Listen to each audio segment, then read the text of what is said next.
Hey everyone, it's my day off day, so samahan nyo ako.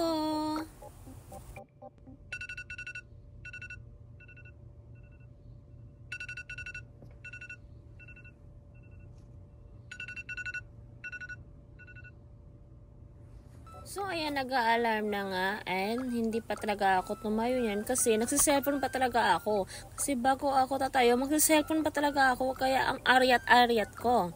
So ayan, cellphone pa rin pero nung time na yan, nagpapa-music talaga ako. Yan, sayaw-sayaw pa. So bago ko ma-play yung song, bumaba na ako pero nakatulala pa rin ako dahil mga inday. So ayan, nakababa na talaga and inayos ko yung mga sampayan ko. So, chinek ko yung mga in-order ko sa Shein yan. Pinakita ko. And yan, sa ukay-ukay yan. Dahil sumasayaw pa talaga.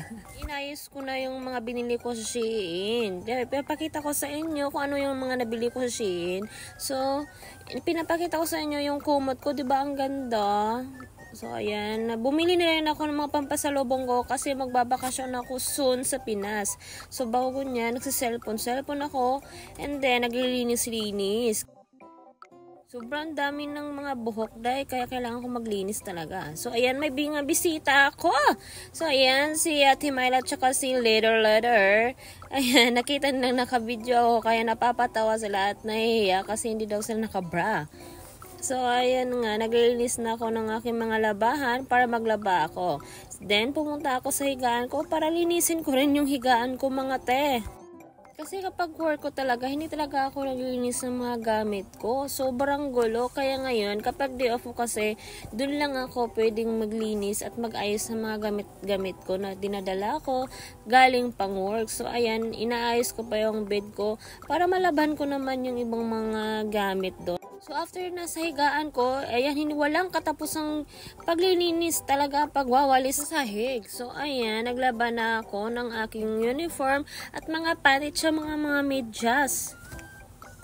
May binabad nga ako niya nung isang araw, kaya ngayon ko pa lang talaga babad. So, ayan, isasampay ko na yan kasi parang nangangamoy na siya. Tilagyan ko na rin yan ng downy para maging mas mabango pa rin yung mga damit na yan. So, ayan rin ako mag-washing doon pa talaga sa kabilang building. Kasi ayoko mag-washing dito sa building namin. Basta ayoko.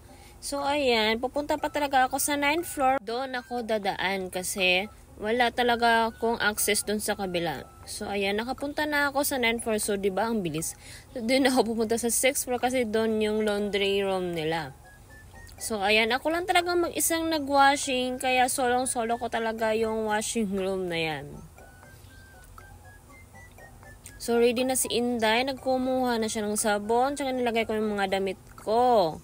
At dalawang washing machine yung ginamit ko kasi sa kabila yung mga bedsheet ko at saka mga kumot. So, ayan. Mag-aantay pa talaga ako niyan kung kailan pa talaga matatapos. So, ayan. Naglagay na ako ng downy kasi 16 minutes na.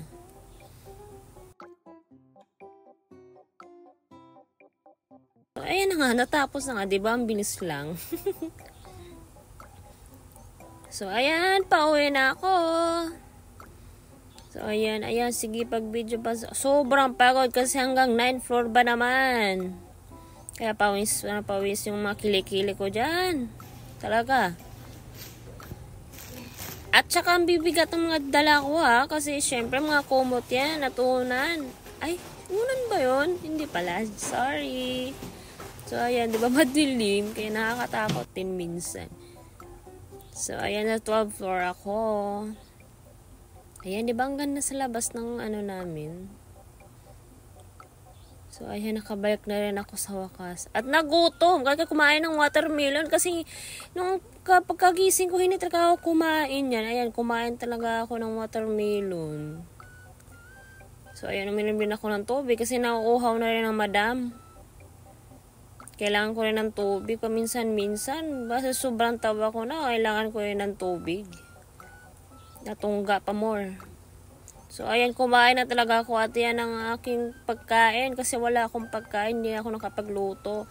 At ayan, mango season ngayon. Season? Ano yun? Mango season. Kaya gumawa ako ng mango float kasi birthday rin ng karomit ko na sini niya. Belated happy birthday. So, ayan. Tapos na ako sa lahat ay nag-skincare ng madam. So, ayan, magpapatulog na rin yan. Nanonood mo na sa TikTok. After manood, ayan, matutulog na rin ako niyan. Sige, good night! Mama, thank you for watching. Bye-bye!